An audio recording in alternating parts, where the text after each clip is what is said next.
Bueno, buenos días, chicos. Vamos entonces a dar inicio con la lección del día de hoy. Para esta lección quisiera recapitular un aspecto importante. La vez pasada estuvimos hablando sobre lo que eran los modelos de regresión y entonces les presento por aquí los apuntes sobre los cuales estuvimos hablando. Bueno, hemos hablado un poquito sobre el concepto del análisis de varianza. Hay un ejemplo de análisis de varianza que, por cierto, los datos se los tengo que subir a Tech Digital. Eso, que dicha que lo veo por ahí, pero se los voy a subir en los próximos minutos. Y hablamos también de lo que fue el método de ajuste por mínimos cuadrados, ¿verdad? Entonces la propuesta era que habíamos determinado que una corrección de un termómetro podía ser ajustada a una recta de mejor ajuste, ¿verdad? Lo cual no siempre es obvio, porque puede ser que un modelo de regresión no sea una recta, puede ser una curva, ¿verdad? Pero en este caso íbamos a ajustarle una recta de mejor ajuste, habíamos establecido una variable que era zeta, que era temperatura menos temperatura de referencia, y básicamente lo que hacíamos era encontrar las dos constantes Y1 y Y2. Probablemente ya ustedes saben de sus cursos de probabilidad estadística que una de las formas de encontrar estas constantes es minimizando los residuos, es decir, tirando una recta que de alguna manera trate de pasar por todos los puntos, pero de alguna manera eso hay que minimizarlo. O sea, hay que encontrar alguna función que nosotros vayamos a minimizar. Y la minimización justamente es esta función S que yo les propuse aquí. Si usted llega, minimiza esa función y encuentra las constantes Y1 y Y2 asociadas a la minimización de estos cuadrados, ¿verdad? Nos da esta expresión para Y1, esta expresión para Y2, y habíamos establecido cuáles eran las varianzas incluso de esa constante, o sea, del intercepto en el eje Y de la pendiente, lo cual podría ser muy importante, ¿verdad? En la tarea va a haber un ejercicio en el que ustedes tienen que calcular la incertidumbre de la pendiente de una recta asociada a un experimento. Entonces, esto se vuelve importante. Teníamos además un término que era la correlación entre Y1 y Y2. Este término es como oscuro, ¿verdad? Porque usted dice, bueno, va a haber una correlación entre el intercepto y la pendiente. O sea, tal vez usted se levantó hoy en la mañana y hacía, no sé, modelos de regresión en otros cursos y nunca se había puesto a pensar que podía haber habido una correlación entre la pendiente y el intercepto. Y hoy justamente vamos a hablar un poco de ese concepto de qué son las correlaciones, que es un concepto, pues, algo no tan transparente, ¿verdad? Entonces sí, hay un término de correlación, ¿verdad? Y también hay un término asociado a esta sumatoria de zeta sub k, que si ustedes lo ven, está asociada justamente a los puntos sobre el eje horizontal, ¿verdad? Entonces, hoy nos vamos a centrar en analizar justamente este punto que nosotros tenemos acá. Entonces, bueno, hemos definido además una desviación estándar como incertidumbre global de ajuste, ¿verdad? Que se utilizaba justamente para el cálculo de las varianzas o incertidumbres tanto en la pendiente como en el intercepto. Entonces habíamos metido toda esta tecnología, estas fórmulas las metemos ahí con los datos que yo les había dado y que son los mismos que están en la GUM, ¿verdad? Nos dan los resultados justamente de las constantes, nos permite escribir la recta de mejor ajuste con sus respectivas incertidumbres estándar. Recuerden qué significa, por ejemplo, este 29 entre paréntesis. Este 29 entre paréntesis significa que vamos a estar aplicando incertidumbre sobre los dos últimos dígitos. Es decir, que aquí esto es menos 0,1712 más menos 0,0029, ¿verdad? Entonces, ese es el asunto. Con esta recta de mejor ajuste, usted podía encontrar un valor predicho. Entonces, por ejemplo, si tu temperatura era 30, aunque estuviera fuera de tu rango, el T menos T sub 0 era 10, sustituimos, encontramos tanto el valor de B, que era la corrección, como con esta relación de aquí, que tal vez yo se las disparé un poco ahí, sin demostrarla, bueno, pero no, la pueden utilizar ahí, ¿verdad? Nada más entender bien quién es Y1, quién es Y2 y quién es esta correlación que nosotros habíamos determinado acá, ¿verdad? Con esta correlación, pues nosotros podemos encontrar la incertidumbre del valor que logramos predecir con la curva de mejor ajuste. Entonces, ven qué bonito. Usted puede encontrar el valor de una corrección, o sea, el valor de una curva de regresión con su respectiva incertidumbre y esta incertidumbre asociada a un cierto número de grados de libertad. ¿Cuántos grados de libertad? 2 menos que el número de puntos. Eso es muy interesante. Si usted tiene 11 puntos sobre los cuales calculó la recta de mejor ajuste, los grados de libertad son 9. ¿Y por qué 9? ¿Por qué se le restan 2? Porque se resta un grado de libertad por la pendiente y un grado de libertad por el intercepto, ¿verdad? Entonces, bueno, eso era lo que habíamos hablado. Y con esto, chicos y chicas, les alcanza para hacer cualquier modelo de regresión en estimación de incertidumbres. O sea, es sencillo, esto digamos no es difícil, las fórmulas son medio incómodas, pero por ejemplo estas constantes Y1 y Y2 ya las dan prácticamente la mayoría del software comercial, el OpenOffice, el Excel, cualquiera de estos lo da, o incluso las calculadoras de bolsillo, ¿verdad? Lo que sí hay que tener cuidado es que no necesariamente estos términos te los da directo el software como Excel, ¿verdad? Y esto, pero ustedes lo pueden programar. No sé ustedes cómo están en programación, pero yo les doy un buen consejo, ¿verdad? Si ustedes van a estar en esta carrera, es bueno que manejen programación, ¿verdad? Que se familiaricen con algún lenguaje, no importa cuál lenguaje, no importa, ¿verdad? Por ejemplo, yo he notado que aquí a muchos de los estudiantes del TEC les gusta mucho el Python, ¿verdad? Y pueden usar matemática. O incluso si usted es más gráfico, puede usar Visual Basic o alguno de estos. No tengo ningún problema en eso, ¿verdad? Pero sí es necesario que ustedes, ojalá manejen software de programación porque muchos de estos cálculos requieren de esta parte, ¿verdad? ¿Qué es la propuesta hoy? La propuesta hoy es pensar en lo siguiente. ¿Habrá alguna forma de poder escribir, digamos, esta incertidumbre o incluso encontrar el valor de la corrección y esta incertidumbre sin tener que pasar por este término de correlación entre la pendiente y el intercepto? Es decir, ¿habrá alguna forma de poder eliminar esa correlación entre la pendiente e intercepto? Si usted ve la fórmula, vea que lleva una sumatoria de zeta sub k. La respuesta es sí. Sí se puede eliminar esa correlación que existe entre Y1 y Y2. ¿Ganamos algo? Bueno, matemáticamente se ganan un poquito menos de cálculo, pero también hay que entender algunos conceptos asociados a esto. Entonces, quiero hacer un pequeño apéndice en ese tema. Como les digo, no es un tema que yo considere fundamental en mis modelos de regresión, pero bueno, ya que la GUM lo tiene, yo creo que no sería mala idea y poder comentarlo y ver qué opinan ustedes también, ver qué les parece, ¿verdad? Entonces, vamos a hablar hoy de lo que es, vamos a escribirlo aquí. Están viendo ahí la pizarra, ¿verdad? Sí, profe. Okay. Es la eliminación, entonces, de la correlación entre la pendiente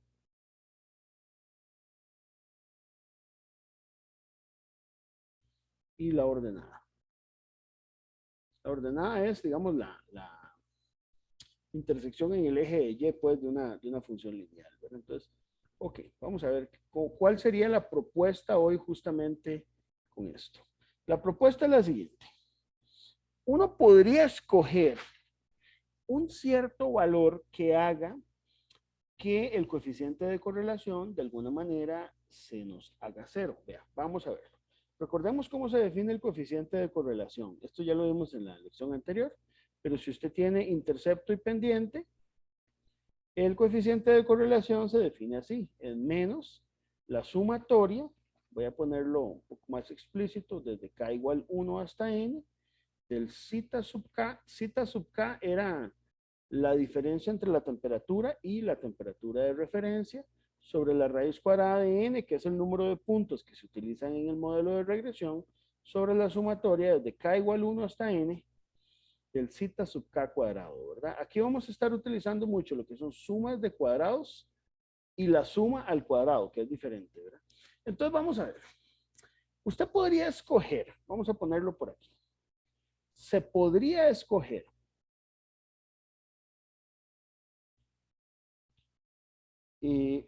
un valor de t sub 0, ¿verdad? Recuerden que cita, eso es importante, es t menos t sub 0, donde t sub 0 es un valor de referencia fijo, sin incertidumbre, que es absolutamente arbitrario. Usted lo puede poner donde quiera, ¿verdad? Entonces, puede escoger un valor de t, digamos, de t sub 0, tal que usted haga que la sumatoria de los valores, digamos, del zeta sub k, que sería la sumatoria de los valores de ese t sub k menos t sub 0, el t sub k me refiero a que son cada uno de los k'ésimos puntos digamos, que conforman el modelo de regresión, ¿verdad? Si yo realicé 11 mediciones, de t, bueno, es desde t igual t sub 1 hasta t sub 11, son los puntos experimentales, ¿verdad? Entonces yo puedo escoger algún punto donde esto se haga cero. ¿Por qué? Porque el t sub 0 es arbitrario. Entonces, simplemente yo, como esto no está elevado al cuadrado, esto es una sumatoria sencilla, simplemente yo modifico el punto central y entonces si yo logro hacer eso, ¿verdad? Entonces voy a poder lograr que el coeficiente de correlación entre Y1 y Y2 se te haga cero también. Ahora, ¿eso qué? ¿Eso qué, digamos? ¿Qué sería la ventaja? Bueno, vamos a ponerlo por aquí. Esto simplifica. Esto simplifica el cálculo de la incertidumbre estándar.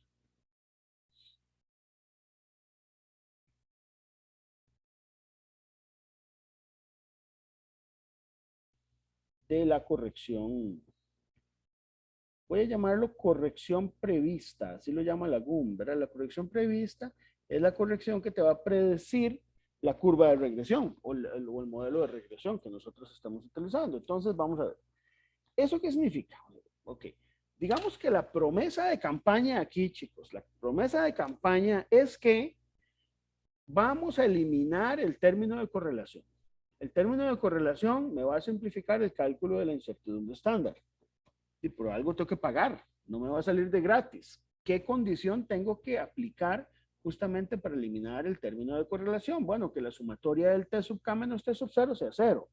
O sea, que la sumatoria de los citas sub K sea cero. Ahora, analicemos qué consecuencias tiene eso. El hecho, digamos, de que el término del cita sub K se te haga cero, eso solo va a ocurrir cuando el valor de T sub 0 sea igual al valor del T promedio. Es decir, de alguna manera los valores de las temperaturas medidas tienen que ser igual al promedio para que ese valor del cita sub K sea cero.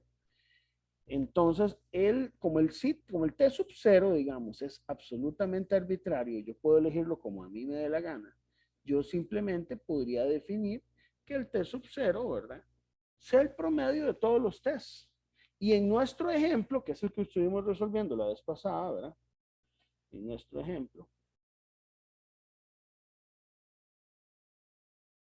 ese valor nos había dado, el promedio, digamos, de todos los T, nos da 24,0085 grados Celsius. Y yo puedo definir esto como el T sub 0. No sé si aquí tenía yo los datos para mostrárselos. Déjenme ver.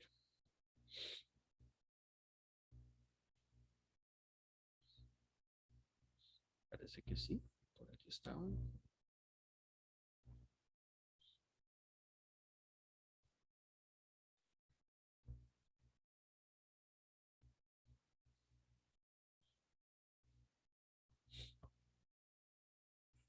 Entonces voy a compartir escritorio para que lo puedan ver.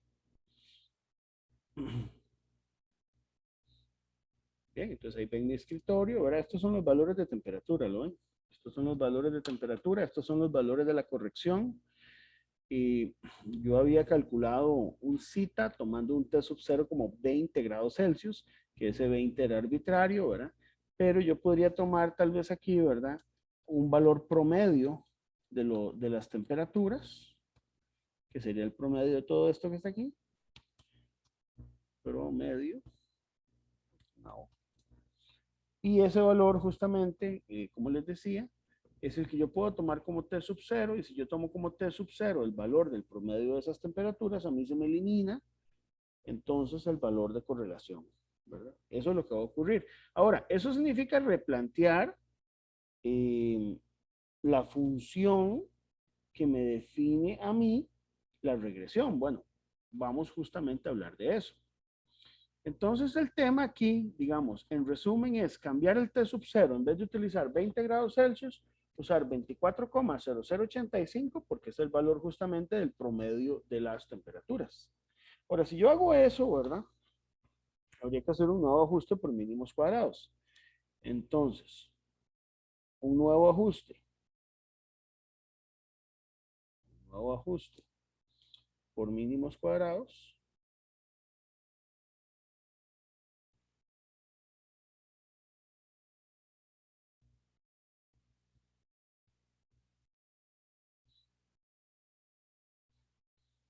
sin correlación, o sea, tomando en cuenta eso que estamos haciendo de tomar justamente el valor del T sub 0 como el promedio,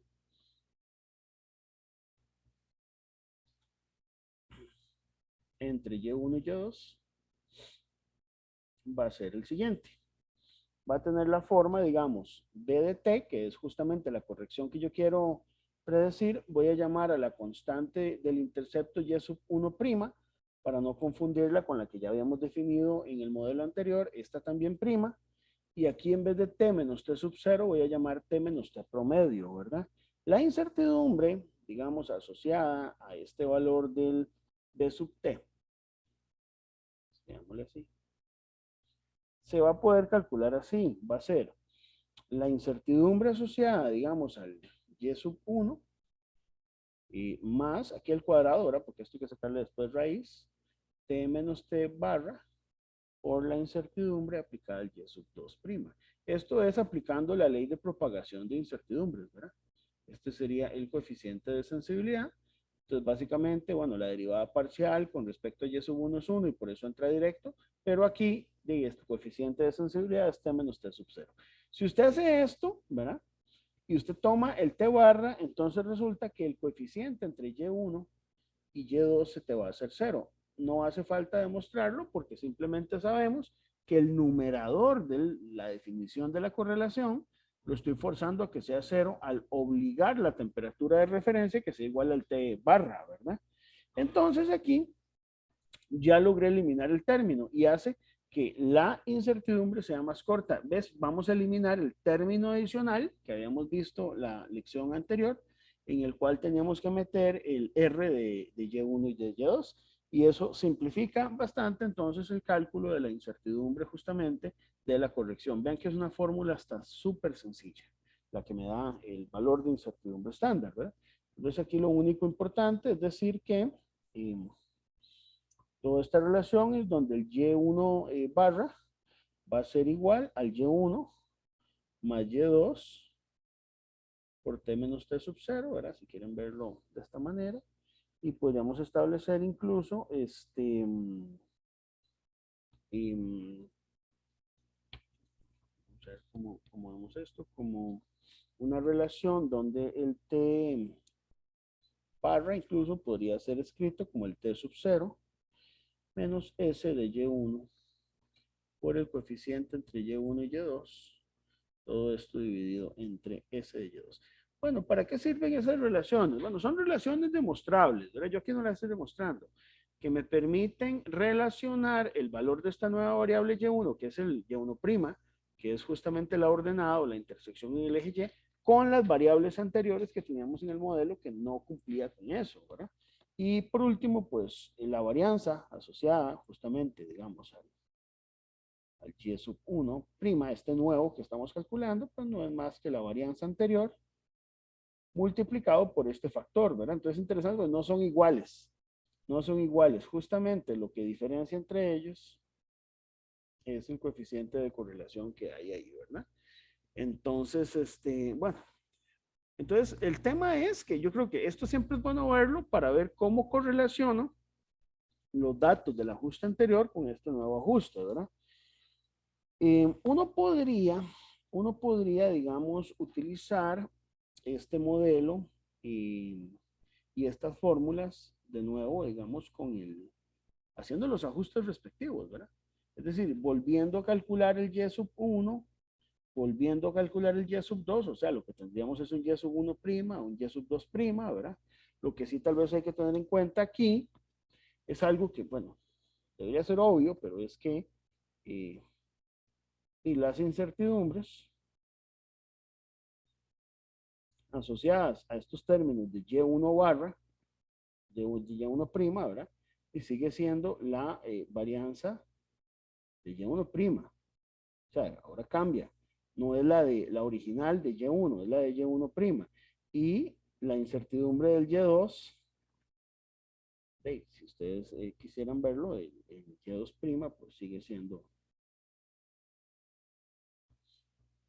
pero aquí no es Y2', sino simplemente Y2, con ese Y2, digamos, si quisieran verlo. En fin, el tema es que hay que crear un nuevo modelo, chicos. Es decir, a ver, el tema es que esta curva de regresión que yo tenía aquí, que había generado, ya no me sirve.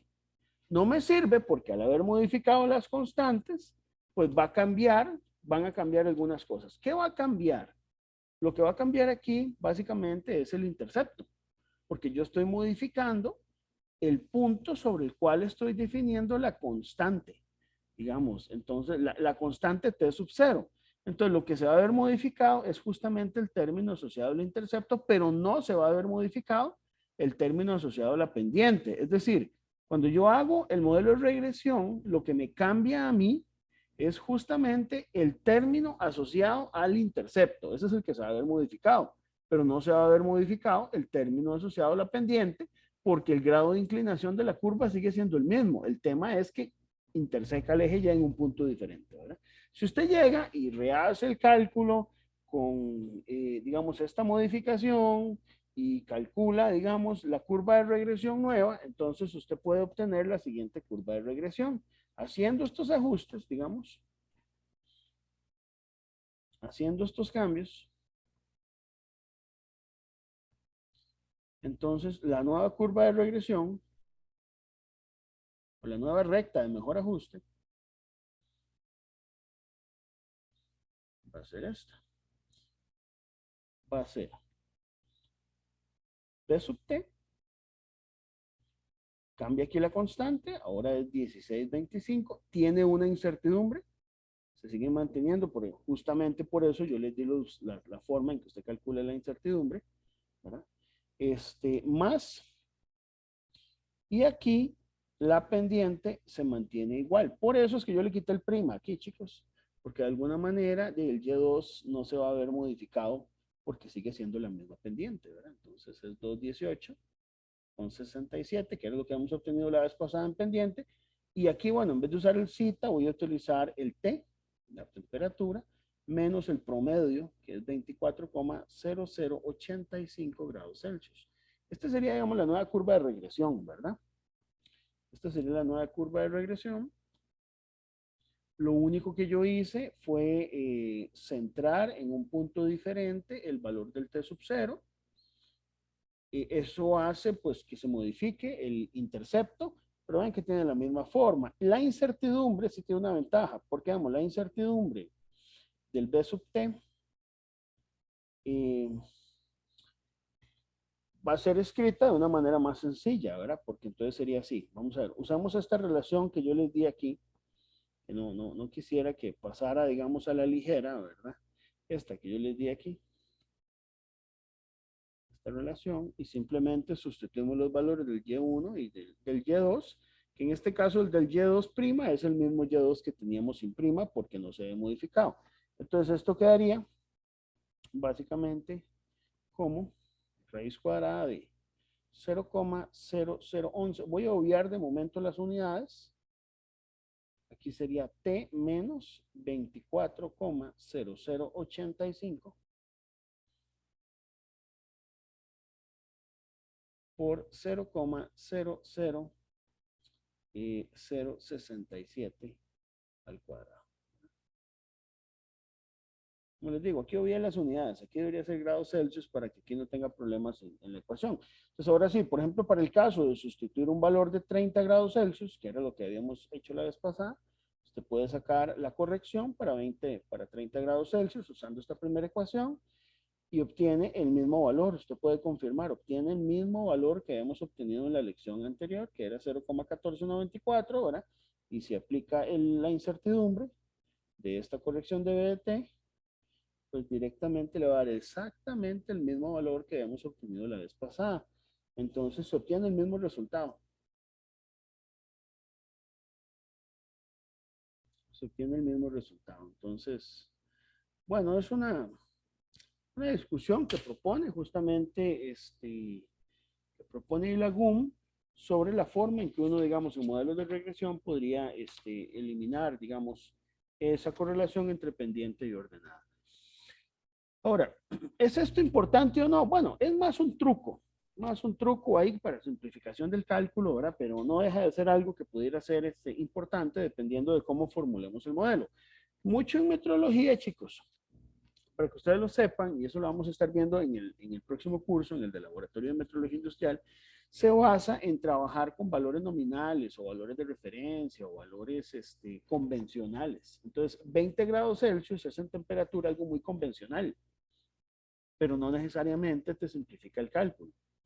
Si usted trabaja una temperatura promedio, te simplifica el cálculo, aunque ese valor promedio no necesariamente sea el convencional, ¿verdad? Entonces, eso es importante pues tomarlo en cuenta por ahí.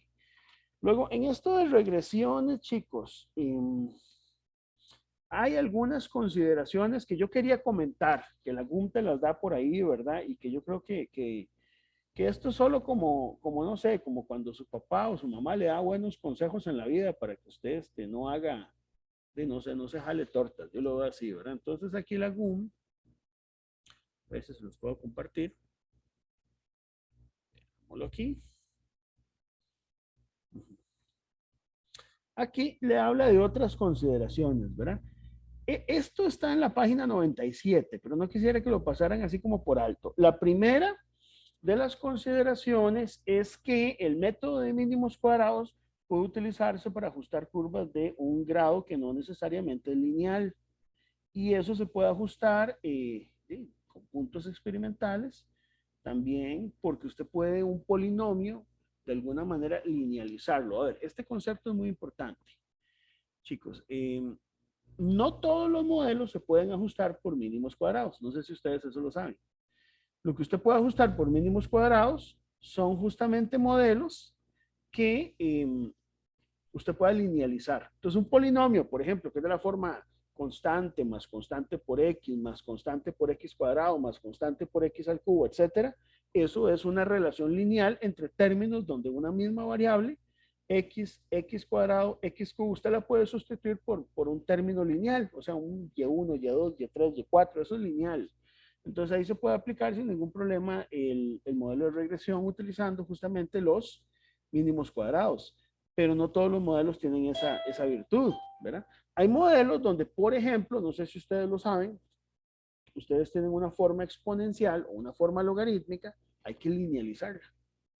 Entonces, si usted tiene ciertos modelos, necesita linealizarlos para poder convertirlos en una recta. Por ejemplo, si usted tiene una forma y igual constante por e a la constante x, eso, así como está, no se puede trabajar por el método de mínimos cuadrados. ¿Qué es lo que hace uno? Lo linealiza. Vamos a ver cómo. Esto me imagino que se los explicaron en prueba 1 y si no, voy a nada más a tocarlo un momentito por aquí porque yo creo que esto, fíjate que estoy compartiendo, ya ni me fijé que estoy compartiendo. Ahora sí. Por ejemplo, si usted tiene un modelo, digamos, que es de la forma, un modelo de regresión, usted quiere probar una curva, digamos, de la forma y de x igual una constante, llamémosla C1, por E, a otra constante, digamos K por X. Así como está, esto no es lineal. Esto no podemos ajustarlo directamente al método de mínimos cuadrados, pero usted puede sacar un logaritmo. El logaritmo de Y es igual, en este caso, al logaritmo de C1, ¿verdad? Aquí se convierte en una suma, porque es logaritmo de un producto, logaritmo de E a la K por X. Entonces tenemos logaritmo de Y, es igual, en este caso queda K por X, más el logaritmo de la constante C1. Y esto ya ahora sí lo podemos ajustar a un modelo lineal, donde, por ejemplo, en el eje vertical, lo que tiene usted es logaritmo de Y, lo que tenemos aquí es un X, y entonces ahora sí, si esta es la recta, la pendiente es K, y el intercepto que usted tiene aquí es logaritmo natural de C sub 1, ¿verdad? Supongo que eso sí saben hacerlo, eso se los explicaron en prueba. ¿Ustedes vieron esto, chicos? Sí, o en algún momento de sus vidas. Sí, profe. Ok, está bien. Entonces, siempre usted puede linealizar. Si usted tiene un polinomio, por ejemplo, qué sé yo, de la forma a sub 0 más a sub 1 por x más a sub 2 por x cuadrado, etcétera, podríamos meterle un tercer término. Esto pues siempre se puede ver como si fuera una función lineal multivariable, ¿verdad? Entonces, pero sigue siendo lineal y por lo tanto los métodos de mínimos cuadrados siguen aplicados. Pero, por ejemplo, hay modelos donde usted no puede hacer esto. Donde, por ejemplo, usted tiene, no sé si ustedes alguna vez, ahora que estuvo lo del COVID, famoso eso, la curva logística o el modelo logístico, ¿verdad? Modelo logístico es un modelo que empieza más o menos parecido a un exponencial, el sistema se satura y luego regresa nuevamente como a una exponencial inversa, ¿verdad? Tiene una forma parecida a esta. Se llama modelo logístico, ¿verdad? Digamos, empieza una curva exponencial y luego se satura, ¿verdad? Entonces, si vos lo ves en un sistema ahí, no sé, tienes un punto de saturación. Y resulta que, o sea, la curva logística se puede escribir. Hay obviamente ecuaciones analíticas que definen cómo escribirla, pero tenemos un problema. No se puede linealizar. Y si no se puede linealizar, no se puede aplicar el método de mínimos cuadrados, tal como lo vemos aquí, tal como lo plantea la GUM, ¿verdad? Entonces, ¿qué hace uno? ¿Qué hace uno si no podemos linealizar? Bueno, entonces hay otras alternativas, ¿verdad? Hay alternativas como por ejemplo utilizar el principio de máxima verosimilitud. Entonces hay todo un formalismo estadístico donde usted trabaja modelos que no sean no lineales, ¿verdad? La estadística, chicos, yo a veces la veo así, es como clasista, ¿verdad?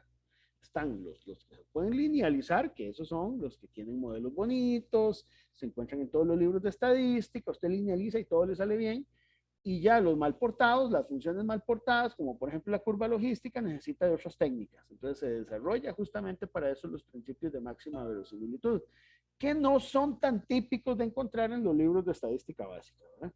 Eso es interesante, ¿verdad? Se menciona, yo me acuerdo cuando yo llevé el curso de estadística, ¿verdad? Y yo leí el Walpole, que es el libro famoso que justamente está en la biografía del curso, ¿verdad? Entonces usted llega y lo lee y llega a modelos donde hay que utilizar la curva de máxima verosimilitud y el autor hace algo que a mí me cae muy mal. No sé ustedes qué les parecerá, lo pueden revisar. Yo no sé si en la última versión está igual. Dicen, cuando el modelo no es lineal, se usa el principio de máxima verosimilitud. Lo metemos en el software tal y da los siguientes constantes y ya.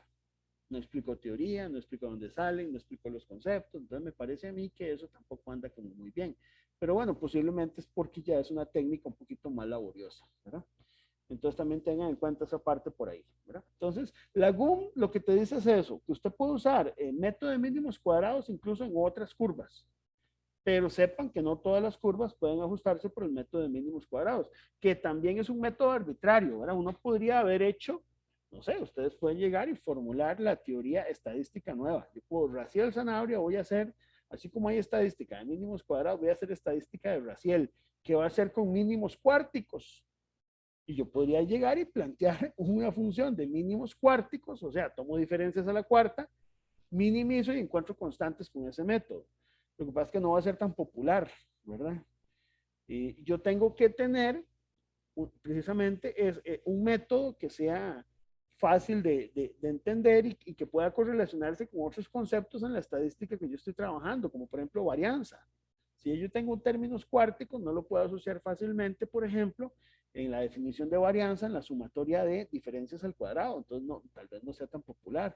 O alguien podría decir, ¿por qué no usamos una función de valor absoluto de residuos? En vez de usar los cuadrados de los residuos, ¿por qué no usamos valor absoluto? Bueno, el tema es que esa función es altamente no continua y tiene problemas en la derivación y es un dolor de jupa, un dolor de cabeza, ¿verdad? Entonces, no usamos ese tipo de funciones. Por eso es que el método de mínimos cuadrados de alguna manera resultó ser muy popular. Ahora, hay que tener cuidado, por ejemplo, con los términos como correlación, el R cuadrado o el R de Pearson, que ustedes les da, por ejemplo, Excel, porque es un R que está asociado con la explicación de los datos que usted generó experimentalmente, pero no necesariamente te explica bien predicciones. Pero el R cuadrado no necesariamente es un R que sea bueno para realizar predicciones, entonces también tengan en cuenta eso. Luego, aquí la GUM, ahí se los dejo para que lo lean un poquito más, ¿verdad? Menciona dos cosas que ya aquí de alguna manera hemos visto, ¿verdad? La primera, la primera que uno puede trabajar, digamos, una desviación estándar histórica. Ellos la llaman SP, ¿verdad? Entonces pueden verlo por ahí. Entonces, y eso es válido, pero ya ustedes saben cómo hacerlo. Eso lo vimos al principio del curso también. Luego, por otro lado, también presenta esta relación, que también la vimos en algún momento por ahí, que es sacar una desviación estándar también mancomunada, digamos, o histórica a partir de una serie de datos. Si esta quiero mencionar un poquito cómo es o cuál es la intención de esa relación. Entonces, lo amplío un poquito más. Entonces, vayámonos aquí. Entonces, vamos a partir del hecho, digamos, de que usted quiere calcular las incertidumbres, digamos, asociadas a una serie de datos en condiciones, no sé, históricas. Entonces usted lo que hace es que tiene un tratamiento, ¿verdad? Ese tratamiento, no sé, llamémoslo uno, o sea, hace una serie de mediciones, de las que sean, no sé. Tienes un segundo tratamiento, hace una serie de mediciones, un tercero, hace una serie de mediciones, etcétera. Ahí tenemos N tratamientos, cada uno con una serie de mediciones, ¿verdad? Hasta formar ahí pues una matriz respectiva, ¿verdad?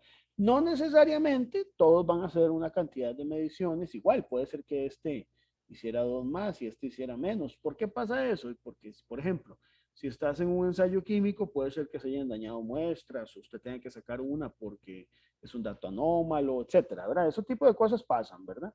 Entonces, una estimación que usted puede tener, digamos, para poder sacar una desviación estándar histórica,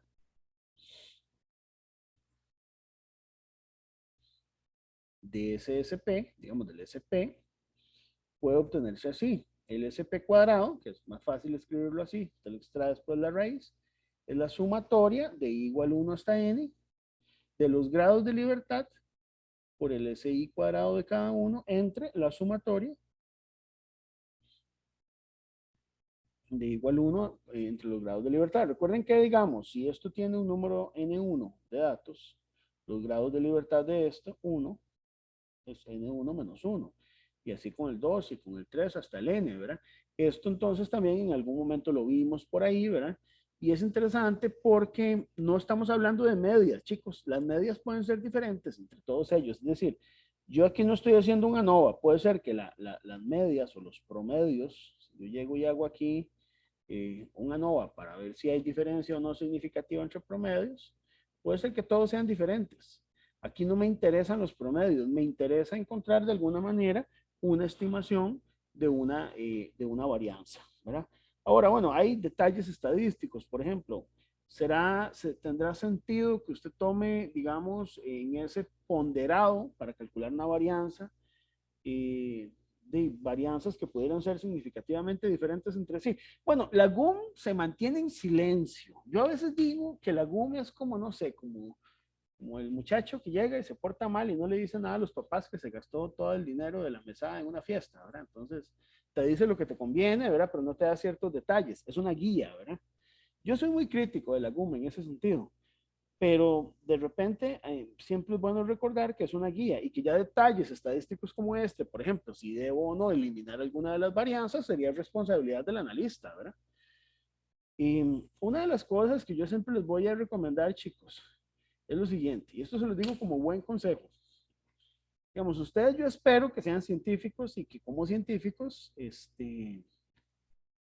sea, es inevitable ponerles mi sesgo ideológico, ¿verdad? Yo soy físico experimental, ¿verdad? O sea, yo soy de los que piensa que si usted, digamos, quiere demostrar validez de resultados y quiere, digamos, hacer que su conocimiento sea suficientemente poderoso, tenés que ir a medir cosas en un laboratorio. No niego que hay esfuerzos teóricos importantes que han hecho desarrollos en la física, como por ejemplo en la mecánica cuántica. O sea, eso no, o sea, yo jamás no soy de los que piensa que porque yo sea experimental, los teóricos no están haciendo nada. No, jamás. Al contrario, lo necesitamos y yo a veces tengo que hacer teoría física para ciertas cosas. Eso sí usa en metrología siempre. El tema está en que uno siempre necesita tener datos experimentales para poder validar lo que estás haciendo. Y el manejo de datos experimentales es un arte en el cual usted tiene que tener muy claro los conceptos estadísticos, tiene que tener claro, por ejemplo, conceptos como homogeneidad de varianzas, conceptos de la ANOVA, cuándo o no puedo utilizar la ANOVA, cuáles son las condiciones y por qué. ¿Cuándo puedo, por ejemplo, utilizar pruebas de estadística paramétrica y cuando no puedo utilizarla, ¿qué hago? ¿Verdad? Justamente ayer un colega llega y me visitó a la oficina, ¿verdad? Y me dice, bueno, antier fue, ¿Y qué hago? Tengo que resolver un problema ahorita para mi tesis de maestría. Tengo 3 muestras y resulta que una de ellas es altamente no normal porque tiene una asimetría negativa, perdón, una simetría positiva, porque justamente eran tiempos de respuesta de un computador y los tiempos de respuesta no necesariamente van a seguir una distribución normal, ¿verdad? Porque siempre son positivos y tienen asimetrías. Bueno, pues, ¿qué hacemos ahí? ¿Hacemos una transformación de datos o usamos pruebas de estadística no paramétrica? Que eso es la opción cuando no tenés normalidad. Y bueno, por dicha que los datos eran unimodales, porque si fueran de varias modas, pues ya eso es un poquito más bravo, ¿verdad? Un poquito más fuerte, ¿verdad? Entonces, una de las cosas que yo les recomiendo es eso, fórmense bien en estadística, entiendan los conceptos. El software cambia. Hoy, por ejemplo, se usa mucho Minitab. Tal vez de aquí a un tiempo se use otro software, pero los conceptos siguen siendo los mismos. Entonces, tomen la estadística con cariño y traten de ir un poco más allá de solo los cálculos. No se limiten solo a pensar que ustedes tienen que calcular un cálculo ahí ya, no. Eso es simplemente entender un poquito más los conceptos, ¿verdad? Bueno, después de ese regaño intelectual, nada más termino con este conceptito. Vamos a suponer, por ejemplo, que usted está generando una curva de regresión, ¿verdad? Entonces, en esa curva de regresión, usted tiene que determinar una incertidumbre. Y la incertidumbre va a ser una incertidumbre asociada a los datos, digamos, que usted genera desde esa curva de regresión. Entonces, bueno, como usted sabe, usted puede sacar, por ejemplo, una incertidumbre asociada a esos datos de temperatura desde una desviación estándar SP, digamos, SP entre raíz de un número de observaciones a futuro. Puede ser que ese número de observaciones a futuro sea diferente al número de observaciones que usted realizó en la validación. Es decir, usted aquí pudo haber utilizado 50 analistas, pero puede ser que para un cálculo futuro solo utiliza 5. Bueno, eso también es válido por ahí, ¿verdad? Eso se hace justamente por inferencia estadística y eso es algo en lo que la GUM insiste mucho. Entonces, por eso les voy a pedir que lean con cuidado justamente este apartado que está por acá de las otras consideraciones, el H.3.6, ¿verdad? Que nos establece por ahí la GUM. Aquí, en este segundo apartadito, con esto ya concluimos para hacer una pausa, ella habla un poco de lo que es la incertidumbre considerando errores en la corrección de la temperatura. Es decir, que además, a ver, aquí hay que tener claro un concepto. Hay una cosa que es el error propio, digamos, la incertidumbre propia del ajuste lineal de la curva, y otra que puede ser la incertidumbre individual del dato que usted está tomando. Y entonces esa la podemos sumar como una varianza adicional en el SY1, por ejemplo, ¿verdad? O en el SY1', si usted está utilizando la temperatura promedio, ¿verdad? Entonces también, digamos, lo que te está diciendo la GUM es, este método, primero, con el que yo estoy haciendo un ejemplo y se lo estamos explicando paso a paso, es simplificado. Pero puede ser que usted en la práctica se encuentre que tenga que meter otras componentes de incertidumbre aleatorias, adicionales a las componentes propiamente estocásticas del análisis, del ajuste de la curva, ¿verdad? O sea, siempre que usted hace una curva de regresión, hay errores, que son los residuos, justamente, ¿verdad? Y esos tienen un tipo de distribución. Pero además de la incertidumbre producida por ese efecto estocástico de que la curva no pasa perfectamente por todos los puntos, pueden haber incertidumbres adicionales asociadas a los puntos de medición en Y. Hay otra cosa que es importante, los modelos de mínimos cuadrados que hemos visto, ¿verdad? Hasta el momento, que en general se trabajan, consideran que en X la incertidumbre es despreciable, solo se considera la de Y importante, ¿verdad? Entonces, bueno, hay modelos donde sí podría uno considerar la incertidumbre de X, sí, ahora hay de todo, chicos. Ahora hay de todo. Usted se mete a regresión y hay de todo tipo de cosas que usted puede hacer. Yo aquí lo que estoy viendo es el modelo más básico que la GUM está planteando, ¿verdad? Y es el que nos vamos a limitar en este curso. Pero créanme, hay montones de modelos más que ustedes pueden utilizar y montones de herramientas en el tema de regresión. Regresión es un tema lindo, a mí me apasiona, me encanta, me fascina, ¿verdad? Y yo admiro mucho, por ejemplo, los científicos de principios del siglo XX que trabajaban regresiones fuertes, ¿verdad? Exponenciales, logarítmicas.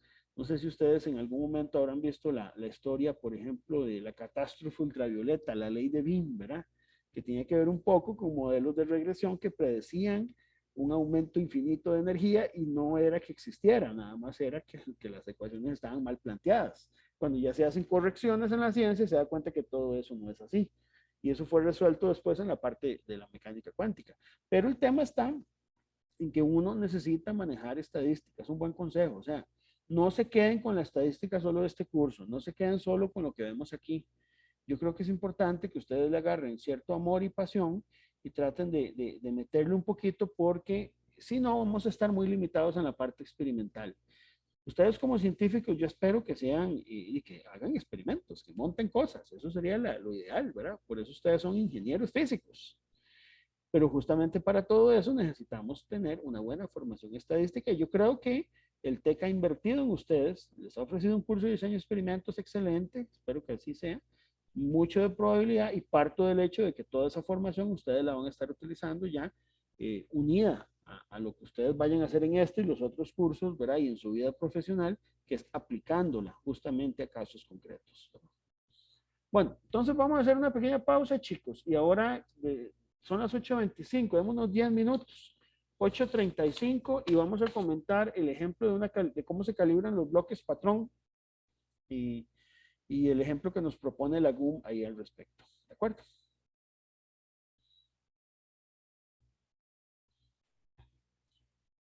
Bueno, en esta segunda parte quisiera que comentáramos un ejemplo de la GUM que yo les voy a pedir que lo revisen. Justamente me parece un buen ejemplo, ¿verdad?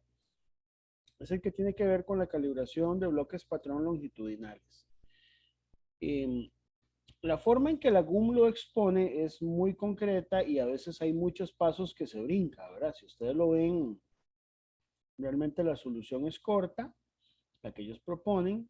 Se entiende, no te voy a decir que no es que no se entienda, pero sí yo creo que es importante discutirla un poco y tal vez meter algunas cositas por ahí, digamos, sobre todo pasos intermedios que yo creo que nos ayudarían a comprender un poco mejor qué es lo que ellos proponen. Entonces, lo primero es, vamos a empezar definiendo cuál es el mensurante, ¿verdad? Y cuál es la función de medición. Vamos a empezar por ese primer punto. Definición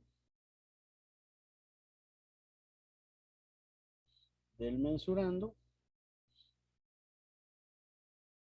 y función de medición.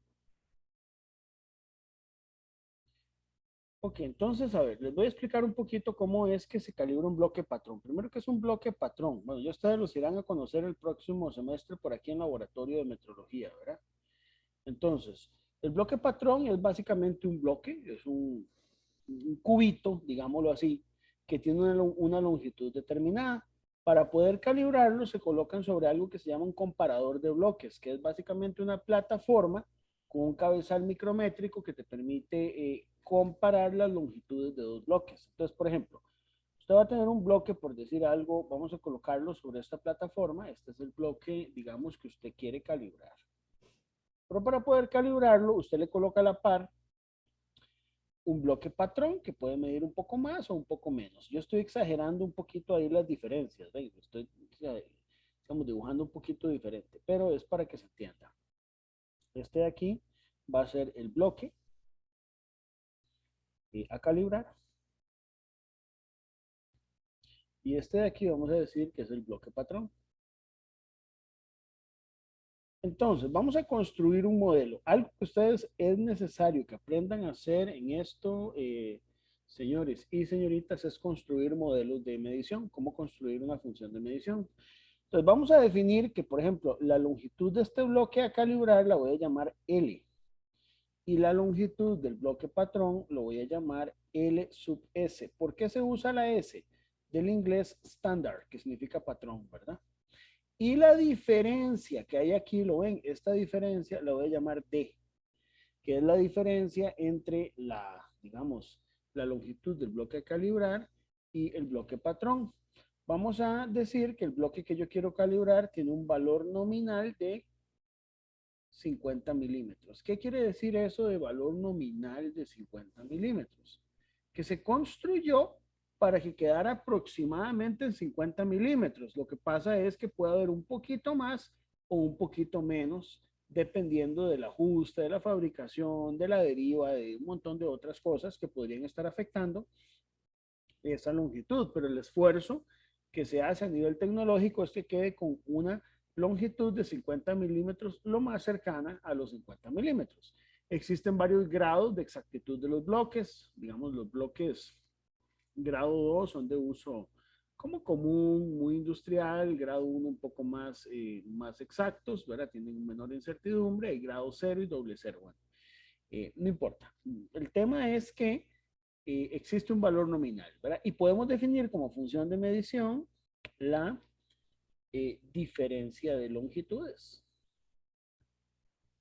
Por lo menos podemos partir en construir un modelo matemático a partir de esto, donde esa diferencia de longitud entre L y LS, que es D, lo puedo escribir como, digamos, a ver, considerando la expansión térmica como la longitud del bloque a calibrar, pero con corrección de expansión térmica, vamos a hablar de esta corrección, menos la longitud del bloque patrón con corrección de expansión térmica.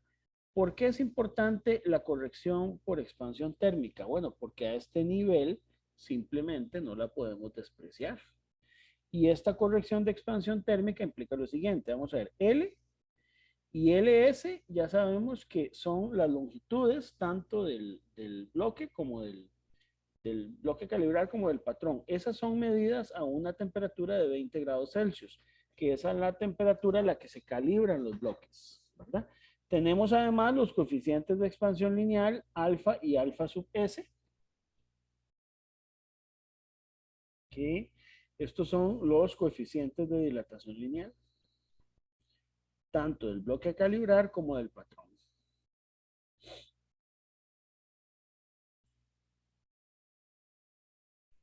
Bien.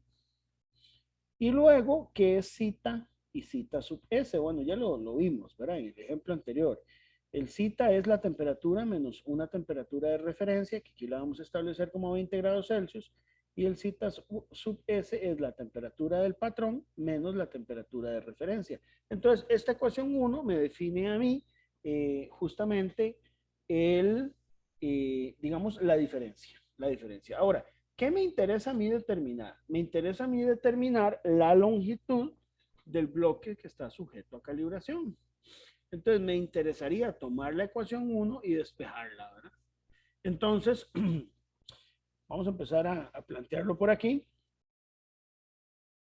Se despeja L de la ecuación 1, ¿verdad? Entonces, donde usted despeja L de la ecuación 1, lo hace con cuidadito, le va a quedar esta expresión.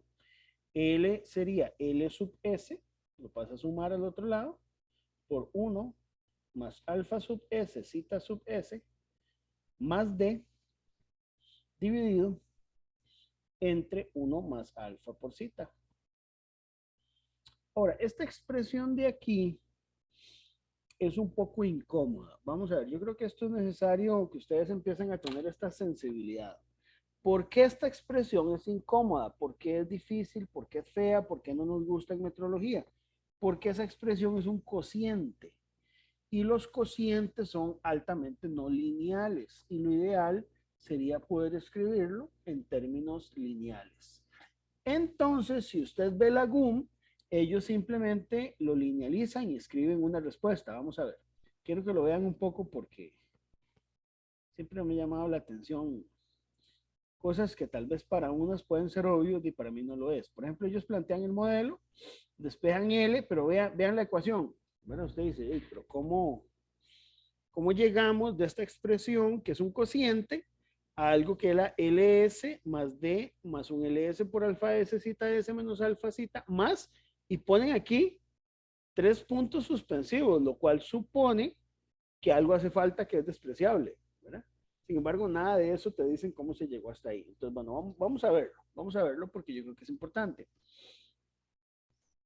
Porque es una herramienta que además quiero que ustedes dominen, ¿verdad?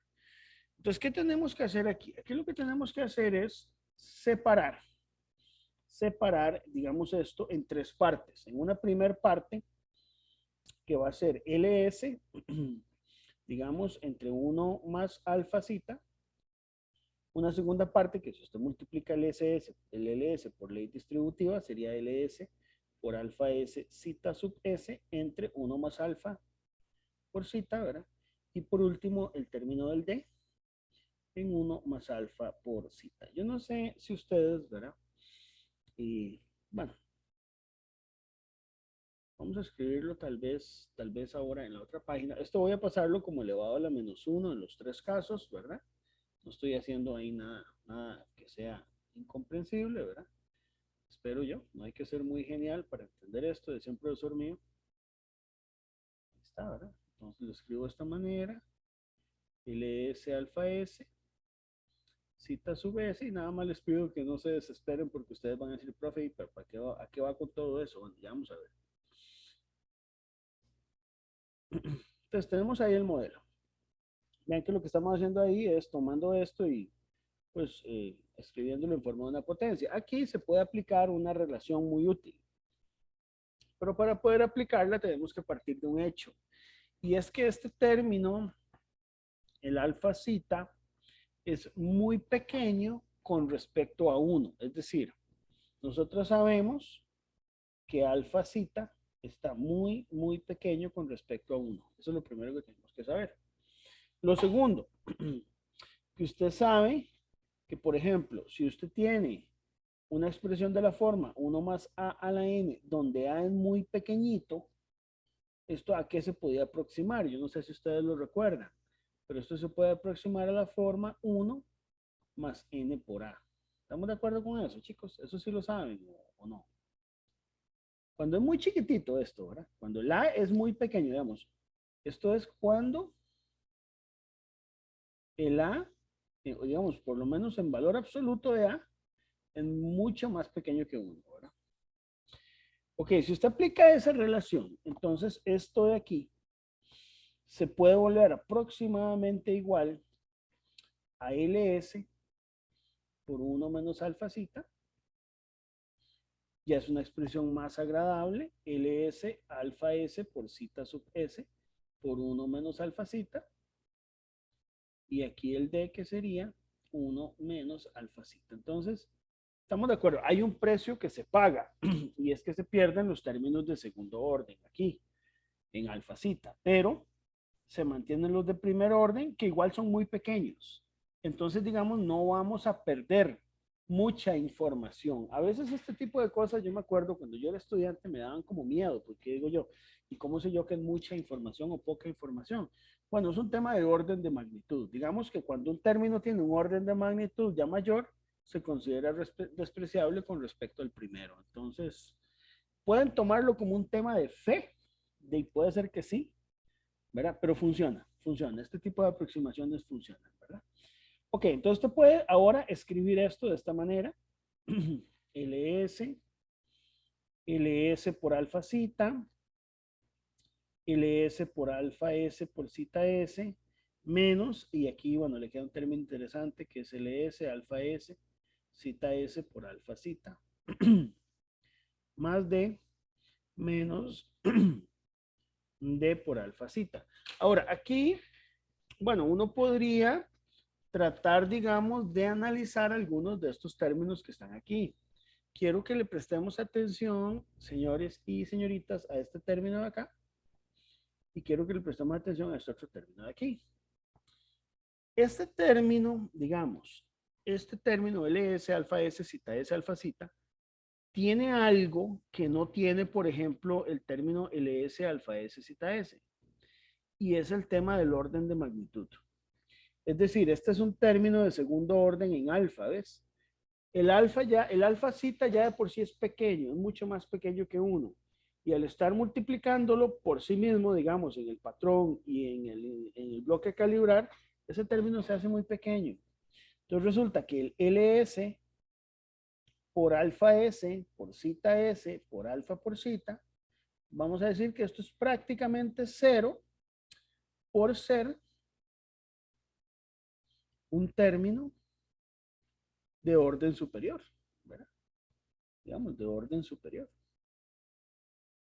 De orden superior, digamos, en alfa y zeta, ¿verdad? Suponiendo pues que tienen una magnitud muy pequeña, el alfa zeta pues prácticamente eso se puede eliminar. De igual forma, el término D por alfa cita, vamos a considerar que es muy cercano a cero. ¿Por qué? Bueno, la razón no es que sea de segundo orden, no. Es puesto que el valor de D es muchísimo más pequeño que el E sub S. Entonces, si usted, por ejemplo, esto lo quisiera agrupar con este término, digamos, si usted quisiera agarrar este término de aquí y lo agrupa con este, entonces usted lo que hubiera tenido es una expresión como, digamos, sacando el negativo, LS más D por alfa cita. Lo que pasa es que como el D es tan pequeño con respecto a S, esto prácticamente es menos LS por alfa cita. Entonces lo que va a pasar es que el término D por alfa cita se puede despreciar, ¿verdad? Entonces, esa es, digamos, la primera aproximación brava, brava. Así que estamos haciendo un poco con esta expresión que tenemos aquí. ¿Qué nos queda? Bueno, nos va a quedar entonces una expresión un poco más simplificada, que sería L. Voy a poner el igual así, aventuradamente y responsablemente. Es un aproximado, pero bueno, vamos a suponer que es prácticamente igual. L más el D que está aquí, ¿verdad?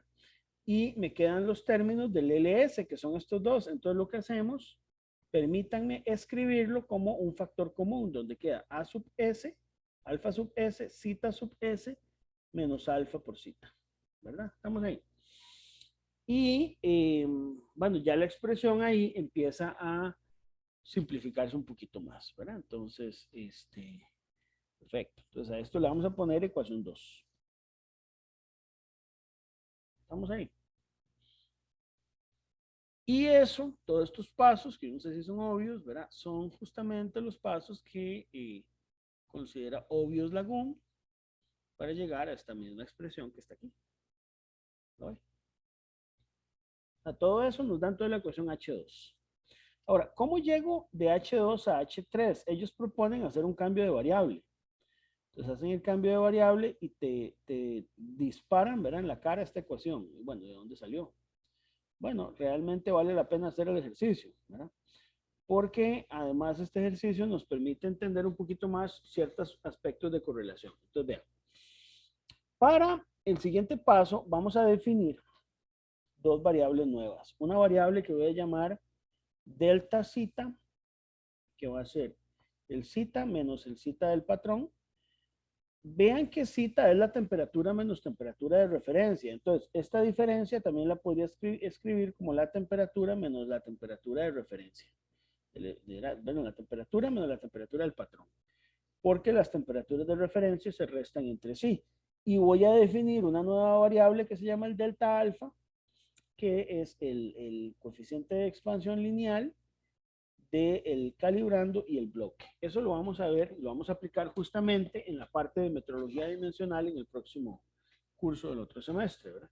Ahora, ¿qué hacemos con esto? Bueno, vamos a usar una técnica que es justamente sumar y restar un término a esta expresión que nosotros tenemos aquí. Entonces, permítanme reescribir esta ecuación de la siguiente manera.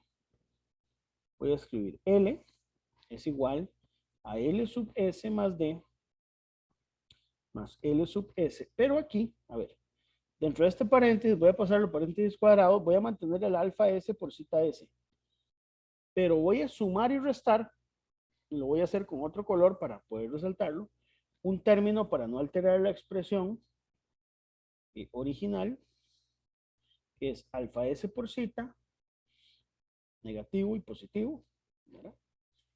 ¿Está bien? Entonces la expresión sigue siendo la misma, continúo con el menos alfa cita, y vuelvo a aplicar la técnica aquí, sumando y restando un alfa S por cita menos alfa S por cita, ¿verdad? Entonces,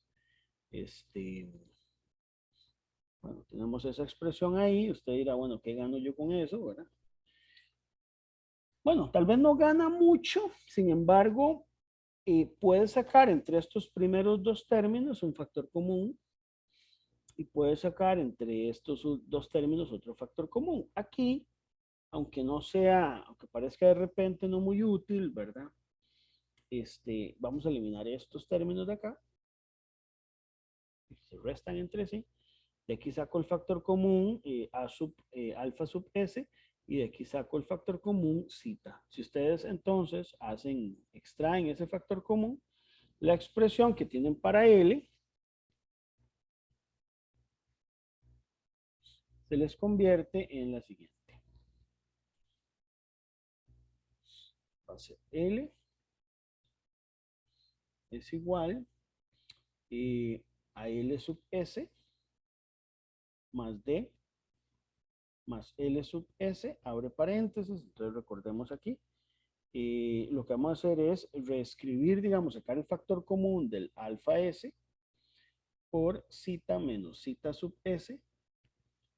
Si quieren verlo, vámonos, zeta sub S menos zeta, para respetar aquí el signo positivo, ¿verdad? Bien. Y aquí lo que hacemos ahora es más el zeta, lo saco afuera y me queda menos alfa más alfa S. Muy bien, puedo sacar un negativo por fuera. Aquí reescribo la ecuación. Menos LS. Aquí me queda un alfa S. Aquí sí toca darle vuelta a esto, ahora como yo saqué el signo. Le doy vuelta. Aquí queda el más, pero aquí simplemente cambio el signo en alfa menos alfa S. Ahora, vean ustedes que yo había definido unas variables que eran delta zeta y delta alfa. Entonces aquí, esto que está aquí es el delta zeta y esto que está aquí es el delta alfa.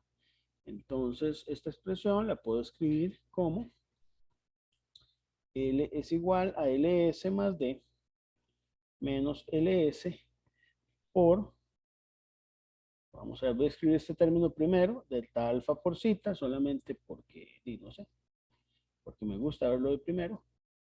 Y ahí está. Entonces, esta ecuación es, a ver, usted dirá, bueno, sí, profe, pero ¿y qué? ¿No era más fácil haberla dejado como estaba? ¿Para qué se pone a hacer tanto mate con esta ecuación de aquí, verdad?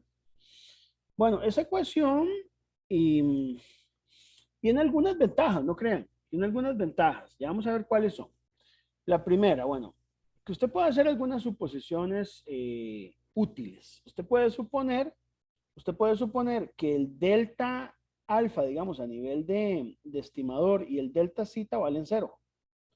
Valen cero, pero aportan incertidumbre, ¿verdad? Es decir, el hecho de que estos términos valgan cero no quiere decir que la incertidumbre del delta alfa valga cero. Esta no es cero. Ni tampoco quiere decir, o digamos, tampoco la incertidumbre del delta zeta va a valer cero, o sea, es distinta de cero también. Las dos son distintas de cero, ¿verdad? Entonces, eso es una ventaja. Eso me permite a mí calcular de una forma más fácil el mejor estimador, porque entonces se elimina todo el término del paréntesis, ¿verdad? La segunda ventaja que tiene, y esta no es muy obvia, y yo les voy a ser honesto, yo ayer en la noche me quedé pensándola un poco y, o sea, si les voy a ser honesto, no estoy totalmente convencido. Pero bueno, la GUM lo dice así, dice, se suponen no correlacionadas. A ver, vamos a ver. Si yo tengo estas variables, esta diferencia delta alfa y el alfa S se considera que no están correlacionadas. Y usted dirá, pero ¿cómo, profe?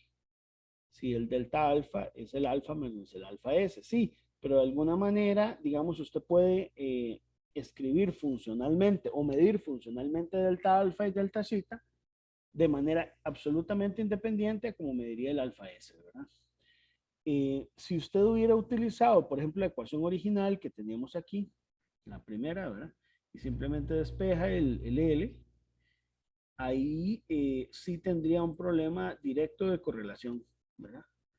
Es decir, sí tendríamos las correlaciones y eso digamos, complica un poquito más el modelo, ¿verdad? Vamos a ponerlo por aquí. Si usted lo que tuviera es que el mensurando, si el mensurando se expresara en función de zeta, zeta sub s, alfa y alfa sub s, sí habría que incluir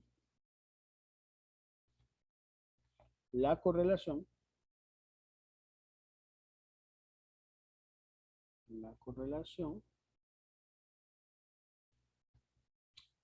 entre cita y cita sub S y entre alfa y alfa sub S, que probablemente sí están correlacionados, ¿verdad?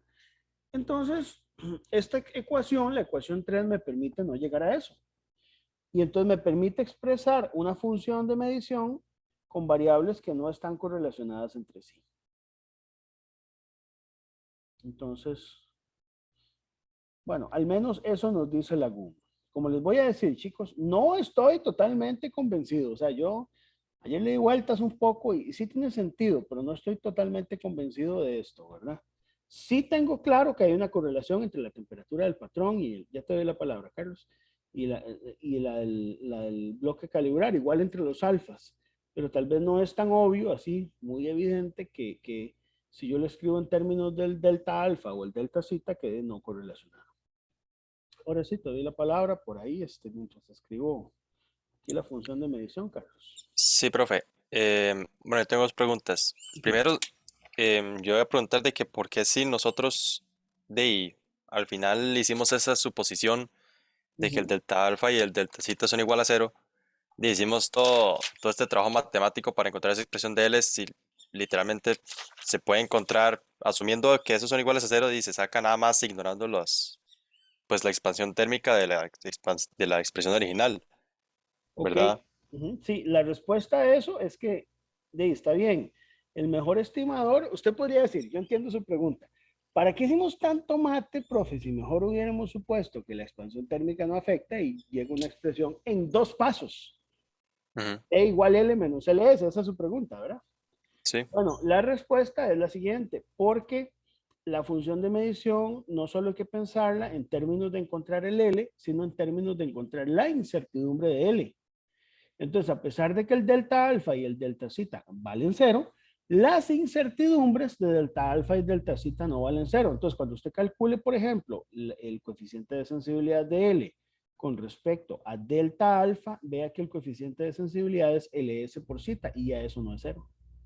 Entonces, a pesar de que el mejor estimador valga cero, la incertidumbre no vale cero.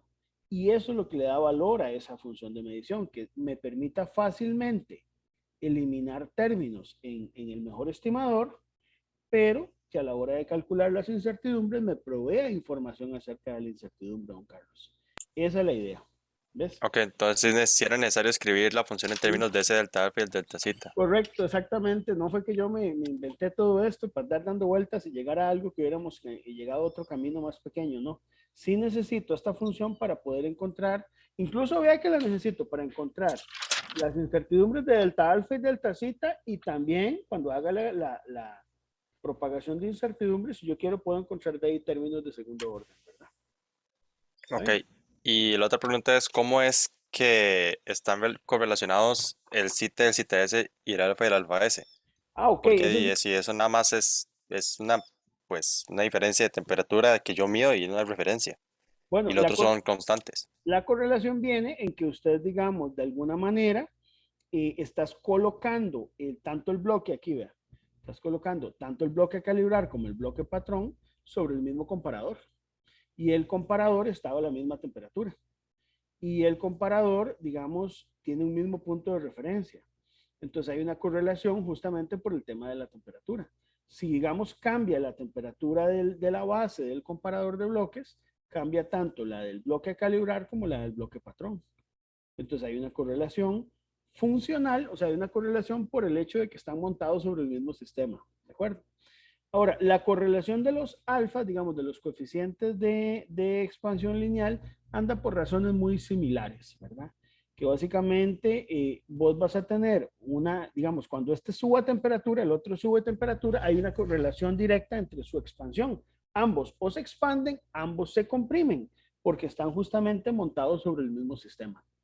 Por eso es que se considera que hay una correlación entre ellos. Ahora, usted, la pregunta aquí, que no sé, yo creo que ya usted me la puede hacer y ahí sí que no estoy seguro si voy a tener el suficiente conocimiento para respondérsela, es ¿por qué Zeta y zeta S están correlacionados. Bueno, eso sí, está claro. O el alfa y alfa S. Pero ¿por qué cuando yo trabajo un delta alfa no? O cuando yo trabajo un delta zeta. La razón, por lo menos tal como lo entiendo yo, es que ese es un comportamiento más aleatorio. Es decir, la diferencia entre temperaturas entre los dos bloques es algo que no está correlacionado porque no depende de la base. Depende de efectos más aleatorios que no tienen que ver con el hecho de que están a una misma temperatura de alguna manera, ¿verdad? Sino de efectos más aleatorios que pueden hacer, no sé, la longitud, corrientes de aire, una, digamos, no uniformidad térmica, etcétera, que pudieran estar afectando el fenómeno. Por esa razón es que la correlación se da entre las temperaturas y los alfas, pero no entre, por ejemplo, alfa S y delta alfa y zeta y delta zeta. Eso es lo que te puedo decir, Carlos. No sé si la respuesta te deja satisfecho y si no te deja satisfecho, yo te voy a entender también. No, no, profesor, yo creo que sí, más bien gracias. Está bien, está bien, está bien. Bueno, vamos ahora, chicos, al punto que justamente Carlos nos decía, que es, bueno, ahora, ¿cómo encuentro el mejor estimador? ¿Verdad? Porque esta es una de las cosas que la GUM hace mucho y que nosotros vamos a estar haciendo justamente cuando estimemos incertidumbres. Bueno, el mejor estimador, para nuestro caso, es el mejor estimador tomando la función de medición. Entonces, la función de medición, digamos, ya la habíamos escrito aquí. Aquí está en términos de las 6 variables independientes de la que es función. O sea, tenemos 6 magnitudes de entrada. Pero como el delta alfa y el delta zeta van a valer 0, entonces simplemente el mejor estimador queda como L es igual a LS más un valor promedio de D. Mira, aquí no le doy puesto el promedio, pero ahora sí lo voy a poner porque para efectos prácticos, ese D que tenemos ahí es el promedio de, digamos, vamos a suponer 5 observaciones, las cuales usted puede medir. Yo tenía el dato de cuánto da ese promedio, creo que era 215 nanómetros, da 215 nanómetros, ese promedio, y está basado en 5 observaciones, ¿verdad? Y por otro lado, el LS tiene que ver con la longitud del patrón que se obtiene del certificado de calibración.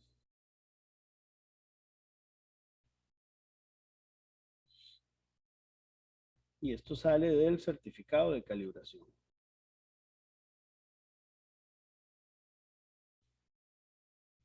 Bien, entonces ahí tengo esa información.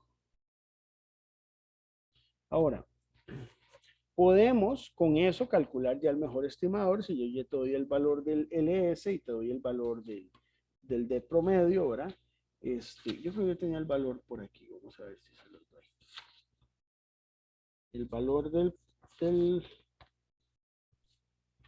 está. Esto nos da, digamos, el valor de acuerdo con el certificado era 50,000623 milímetros más estos 215 nanómetros, que sería por 10 a la menos 6 milímetros. El nanómetro es 10 a la menos 9 metros, pero como estamos en milímetros es 10 a la menos 6. Entonces nos da un mejor estimador de 50,000838 milímetros. Entonces, vean que para el mejor estimador no necesita los valores del delta alfa, ni delta zeta, ni nada de eso, ¿verdad? ¿Sí? Ok, ahora vamos con la incertidumbre estándar de L y la identificación de las fuentes de incertidumbre. Entonces, vamos a ponerlo por aquí. Yo creo que ya con esta parte va a ser más comprensible el ejercicio en la GUM, ¿verdad? Que es justamente el cálculo de la incertidumbre estándar de L.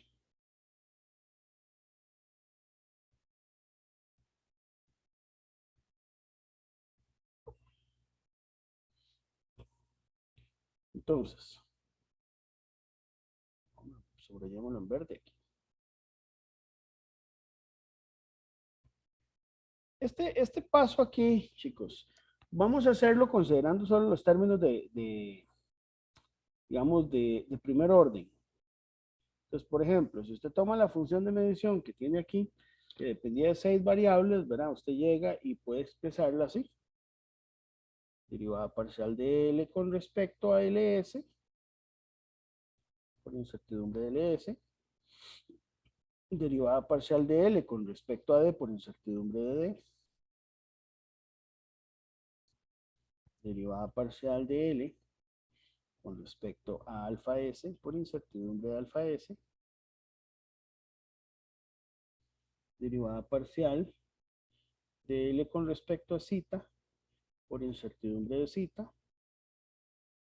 Derivada parcial de L con respecto a delta alfa por incertidumbre de delta alfa. Y derivada parcial con respecto a delta zeta por incertidumbre de delta zeta. Entonces, es la ley de propagación de incertidumbres. Como te digo, no estoy considerando todavía los términos de orden superior. Podría considerarlos también. El delta L con respecto a delta LS, si ustedes lo calculan derivando esta expresión que ustedes tienen aquí, es LS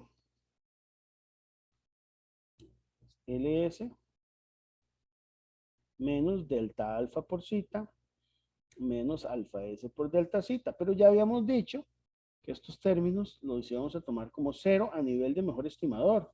Por lo tanto, esto se puede simplemente expresar como L, como 1. Como, espérate, que es como 1. Yo le puse LS, pero realmente es 1. Aquí es un 1. La derivada es 1 y esto queda como 1. De igual forma, la derivada de delta L con respecto a D, yo creo que no hay que ahondar mucho, es 1, ¿verdad? Entonces eso está muy obvia, ¿verdad? Ahora, ¿qué pasa, por ejemplo, con la derivada de L con respecto a alfa S? Con respecto a alfa S, si usted lo ve, es LS por delta zeta. Entonces, LS por delta zeta va a dar 0 porque delta zeta es 0.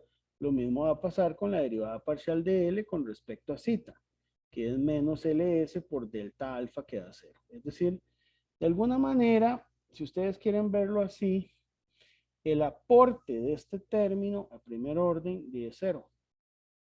Y el aporte de este término también es 0. Esos términos son irrelevantes, ¿verdad? Ya podemos irlos quitando, nos quedan solamente los otros 4, ¿verdad? Y veamos los otros coeficientes de sensibilidad. Por ejemplo, vamos a calcular el coeficiente de sensibilidad de delta L con respecto a delta alfa. Ese ya no es 0, ¿verdad? Si ustedes se ponen a verlo aquí, y con respecto a delta alfa es LS por zeta. Entonces ese no es 0. Por otro lado, el coeficiente, digamos, delta L con respecto a delta zeta, ese tampoco es 0, es LS por alfa S. ¿Verdad? Entonces, solo estos dos términos de aquí del centro se eliminan. Estos coeficientes, los primeros dan 1. Y entonces usted ya podría escribir una expresión para la incertidumbre estándar combinada que fuera un poco pues, más conveniente. Aquí. Entonces, ¿cómo queda esa expresión? Queda así. La incertidumbre de L, digamos, sería la incertidumbre al cuadrado de LS, la incertidumbre al cuadrado del D, LS cuadrado por zeta cuadrado de la incertidumbre delta alfa cuadrado y LS cuadrado por alfa DS al cuadrado por incertidumbre al cuadrado de delta zeta.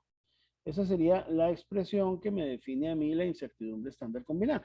Estos últimos dos términos, Carlos, yo no los hubiera podido generar si yo no hago de la deducción matemática que hice, ¿verdad? Transformando aquella expresión, ¿verdad? Entonces, por eso es que se vuelve importante. ¿Saben? Ahora, vamos a la cuantificación de incertidumbres. Entonces, yo estaba pensando cómo hacerlo. Bueno, aquí básicamente esta parte de cuantificación de incertidumbres, vamos a hacerlo con un diagrama de causa-efecto. Primero, introduciendo las incertidumbres que realmente tienen un aporte importante aquí en el problema. Entonces, aquí va a ocurrir lo siguiente. Yo sé que, digamos, para el cálculo de L va a depender del LS, que en este caso el LS es el valor de la longitud del patrón. Y ya tiene un valor bueno, hemos establecido, ¿verdad? Vamos a suponer que tiene una incertidumbre expandida dada por el certificado de calibración que es de 75 nanómetros. Vamos a trabajarlo todo en nanómetros, ¿verdad? Y que tiene un factor de cobertura de K igual 3 para una distribución normal. Y que esto está basado, nos dice el certificado, en 18 grados de libertad. Es decir, todo ese cálculo lo trabaja sobre 18 grados de libertad. Eso es información que nos da. Por lo menos el ejemplo en la GUM lo propone así. Uno en la práctica, bueno, ya tendrá que ver si conoce o no conoce esa información. El D, que vamos a obtenerlo básicamente de un valor de un promedio de lecturas, incluye tres tipos de incertidumbres. Una asociada propiamente a la repetibilidad, que está asociada a una desviación estándar histórica de 13 nanómetros, que viene, digamos, siguiendo una distribución que en principio es una normal, ¿verdad? Pero que viene de un histórico más grande, pero que solamente, en el caso de esa medición, solo viene pues de 5 mediciones, ¿verdad? O sea, tomamos un n de 5 para efectos de cálculo de incertidumbre estándar, ¿verdad? Pero como viene de 25 mediciones, el valor del SP es de 24 grados de libertad. Por otro lado, vamos a suponer efectos aleatorios del comparador. Digamos que el comparador tiene dos tipos de efectos. Unos que son aleatorios, ¿verdad? Que han sido cuantificados de alguna manera y que están asociados a una incertidumbre expandida de 10 nanómetros con un factor de cobertura de 2,57 y que tienen 5 grados de libertad. ¿Verdad? Entonces, bueno, esa es una de las incertidumbres que nos da. Por otro lado, vamos a considerar efectos sistemáticos también en el comparador. Estos efectos sistemáticos pueden incluir un montón de cosas.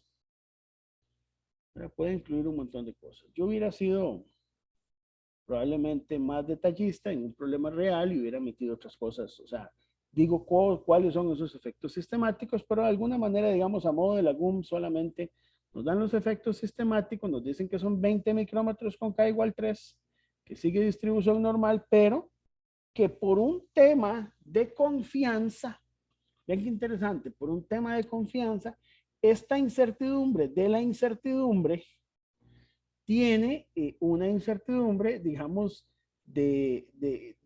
con un cierto error, digámoslo así.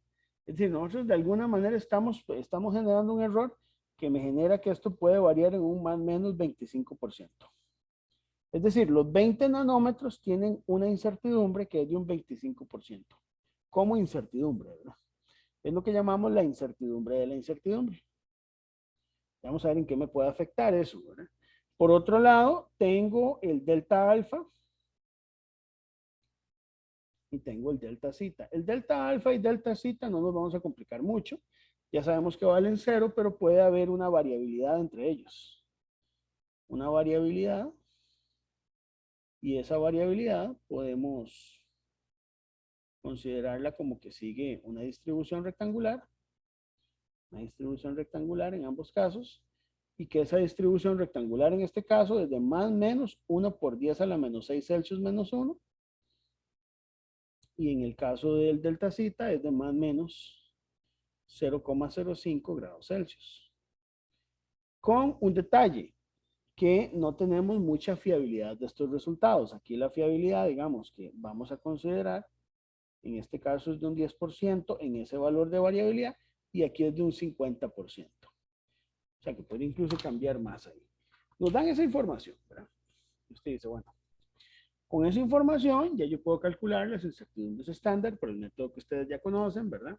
Usted simplemente aquí divide U entre el factor de cobertura, SP entre raíz de N, U entre el factor de cobertura, U entre el factor de cobertura, esto entre raíz de 3, esto entre raíz de 3, y con los datos de entrada que usted pudiera tener en LSD, etcétera, usted ya podría determinar el valor de la incertidumbre estándar y utilizando pues estas relaciones que usted tiene aquí. Tal vez lo único que sí nos haría falta es definir un valor de zeta, porque lo vamos a ocupar en el coeficiente de sensibilidad aquí, que no lo tengo, ¿verdad?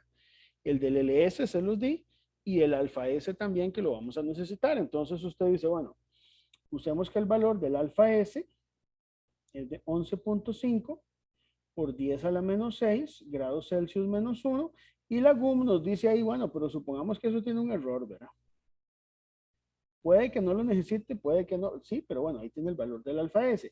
Y el cita es interesante porque ellos nos dicen a nosotros que el valor de la temperatura se va a mantener en 19,9 más menos 0,5. Este 0,5 grados Celsius es una variación cíclica, ¿verdad? Perdón, ahí escribe una barbaridad en el SI, es así, ¿verdad?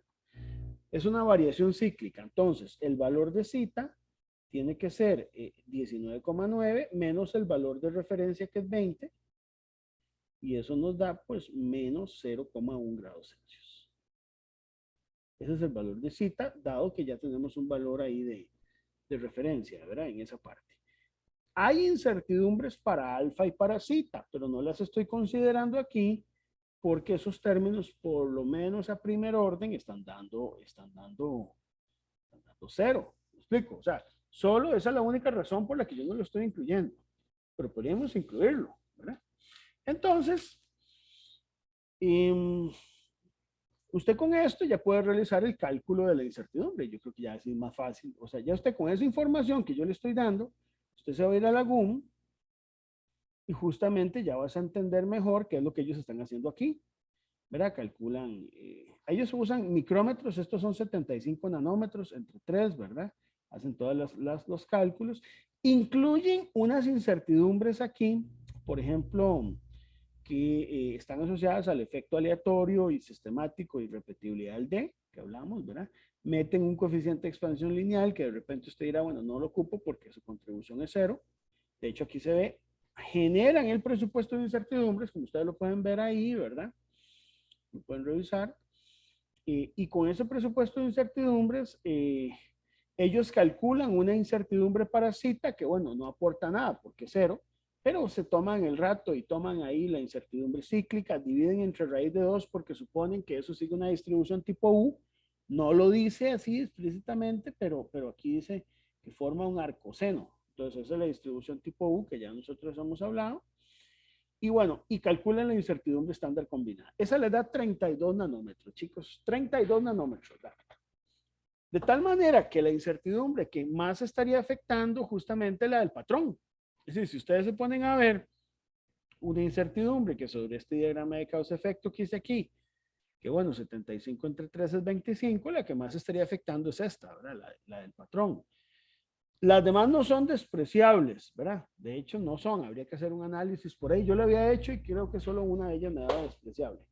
Pero el tema es que es la que más afecta. Ahora, ustedes podrán preguntarse, bueno, ¿y si yo incluyera los términos de segundo orden? Si yo dijera, bueno, vamos a incluir mejor los términos de segundo orden, pues para hacerlo bien. La GUM hace el siguiente cálculo. Ven, ellos son medio vivos, ¿verdad? Ellos llegan y te calculan aquí la incertidumbre estándar 32, calculan la incertidumbre expandida para un 99% de probabilidad de cobertura con un K igual 2. Creo que es 2.92, si no me equivoco, sí, 92, porque calculan los grados de libertad con la fórmula de Welch-Satterthwaite, ¿verdad? Y para los grados de libertad se utiliza la siguiente relación, que bueno, también lo hemos visto por aquí, que tiene que ver con el nivel de confiabilidad. Por ejemplo, si yo tengo una confiabilidad de un 25%, la incertidumbre de la incertidumbre, puedo calcular el grado de libertad a partir de la relación de un medio de la incertidumbre relativa de la incertidumbre a la menos 2. Entonces, por ejemplo, si yo tengo aquí un 25% de confiabilidad, entonces esto es 0.25 de U por U a la menos 2. Perdón, chicos, es que creo que se me fueron las tablets, esta mía de diseño, se le fueron los taponcitos que la mantienen fija. Entonces tengo que sostenerlo ahí. Esto da, por ejemplo, 8 grados de libertad. ¿Verdad? ¿Cuánto era que daba? Espera, ya les digo. Esto les da, sí, 8 grados de libertad. Pero eso es porque tu confiabilidad es un 25%. Si tu confiabilidad fuera un 50%, digamos, aquí nos da 8 grados de libertad por esa fórmula. Aquí hubieran sido 50 grados de libertad y aquí hubieran sido 2 grados de libertad. Pero es porque estás utilizando justamente esta relación. A veces la GUM me molesta un poco, ya con esto casi voy terminando. Nada más les robo un par de minutos, chicos. Porque está bien, bueno, te calculan los grados de libertad, te calculan la fórmula de Welch-Satterthwaite, ¿verdad? Y después te dicen, hagamos los términos de segundo orden. Entonces, llegan y hacen los términos de segundo orden, ¿verdad? Entonces, tienen los términos de segundo orden, los calculan, las únicas dos digamos, variables que sobreviven son el delta alfa y zeta y el alfa S delta zeta S. Uno de los términos de segundo orden resulta que no es tan despreciable, da 11,7 en una incertidumbre combinada de 32, entonces recalculan la combinada y pasa de 32 a 34 nanómetros. Pero no te calculan la incertidumbre expandida. O sea, se lo dejan a usted ahí para que usted la calcule, ¿verdad? Entonces, yo, como soy así, yo sí la calculé, ¿verdad?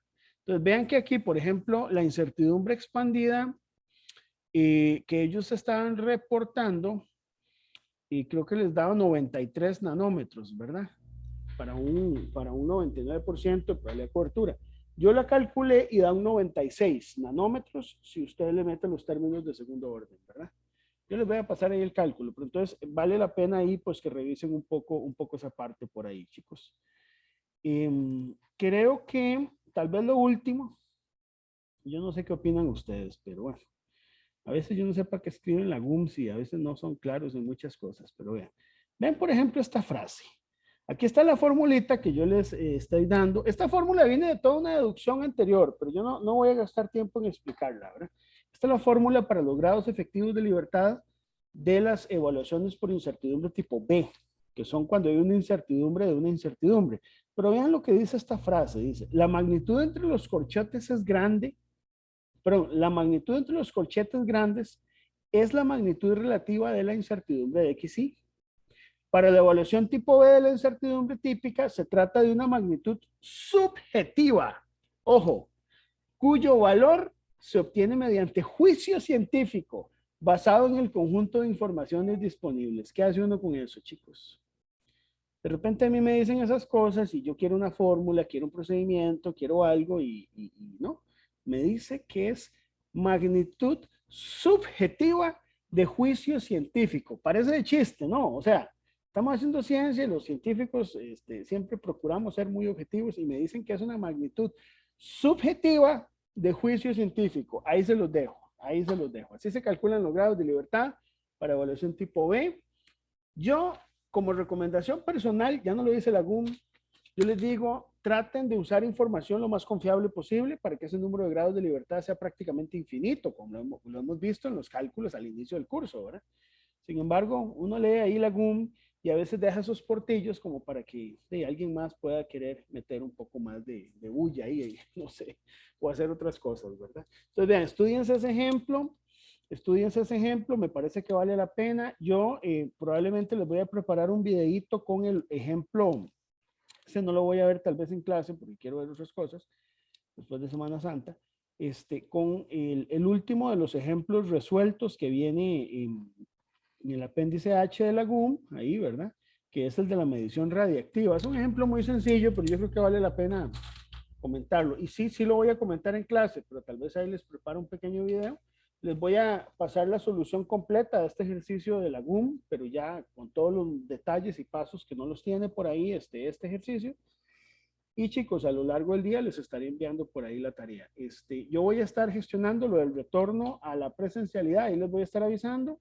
Y cualquier cosa, toca ver el aula, toca ver las aperturas, toca ver todo ese tipo de cosas.